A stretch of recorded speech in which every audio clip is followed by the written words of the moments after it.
TV legend Tommy Cannon still feels the presence of late comedy partner Bobby Ball when he appears on stage.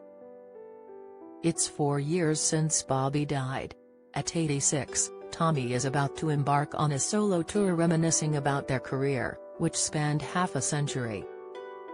At their peak in the 80s, 20 million viewers tuned in to see the Cannon and Ball show, with some of the biggest names in show business guest starring. Little Richard, Bruce Forsyth, Engelbert Humperdinck, Cliff Richard, Robin Gibb and Kim Wilde all showed up for Cannon and Ball. The duo also built up a following in America, performed in Las Vegas, made a movie and met royalty. So it is hardly surprising that Tommy still looks to his right when the spotlights hit him these days.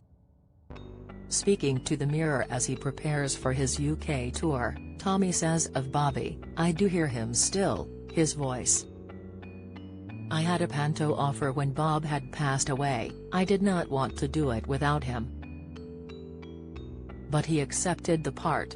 He says, "I kept looking to my right to see if he was there. On the opening night, just walking on was frightening. But I got a standing ovation and told the audience Bob is looking down now to thank you." For a time, Tommy was lost without Bobby, who died after a COVID diagnosis in October 2020, aged 76. "My last conversation with Bob was over FaceTime in the hospital," Tommy says. "He was in bed with 6 nurses around him. He said the nurses wanted to wave and they laughed and told me rock on, Tommy. I told Bob get well soon. He said yes, I will. He was happy, bless him." Then his son rang to say he had taken a turn for the worse. He says of the farewell service, held in Blackpool after a public procession, "I had not cried before the funeral. Somehow I thought he was going to come back, but it broke my heart when I saw the coffin. That's when reality hit home, that I was never going to see him again." Tommy decided to go back on the road after encouragement from several friends, including Robbie Williams, Eric Morecambe's son Gary and Sid Little, another half of a comedy double act who has lost his partner. Eddie Large also died in 2020 and had also been diagnosed with COVID.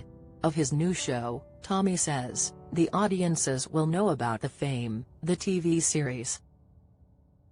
They don't know about the 15 years before that, the ups, downs, what it took to get to the top.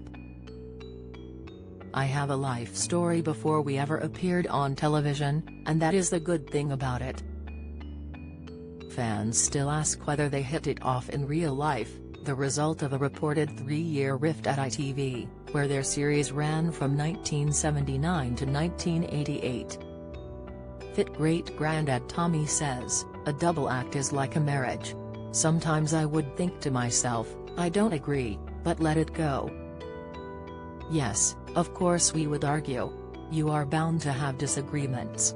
But we never really fell out, we always made up and got on with the show." Their first encounter was 65 years ago when Tommy, then 21, went for a job as a welder at Bowden Trailers in Oldham, Lancs. "I was standing where everyone had to clock in for work," he recalls of the £20 a week job. "Bob went past and said to me, 'Are you alright, cock?' He was the only one out of all the people there to speak to me. Weeks later, he asked, out of the blue, 'Do you want to be in a double act?' I couldn't believe it. I had never dreamt of going into show business." Their first venture into showbiz was as a wedding band. Tommy recalls that Bobby found a piano player, who soon left as he didn't like to be away from home. Tommy adds, "So that was the start of our double act." He says of their shows on the Northern Club circuit, Bob was not a comedian, he was a comic. He didn't do funny lines, he was just funny in his bones. There was a 1968 appearance on Opportunity Knocks, but it did not propel them to stardom. But they persevered and by 1979 had their own ITV show. They later featured on This Is Your Life with Eamon Andrews, and met the Queen and Prince Philip at royal variety shows. Tommy recently came across a photo album of guests from their ITV heyday. "I thought, oh my God, I cannot believe all these wonderful people have been on our show," he says. "I look back and think what a career. There were so many funny moments. Bob loved Little Richard, he loved rock and roll. But when he came on the show, he wouldn't sing rock and roll. He sang a ballad, and Bob was going mad.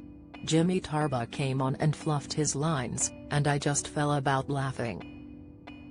The audience loved it. The producers just left it in." Tommy's tour will also include footage from the ITV show. Tommy adds of his motivation for staging it, "I met Gary Morecambe 2 or 3 years back now, and he said you must not let the legacy of Cannonball disappear. I just thought you are right, Gary." Tommy starts his 12-date tour of the UK next month.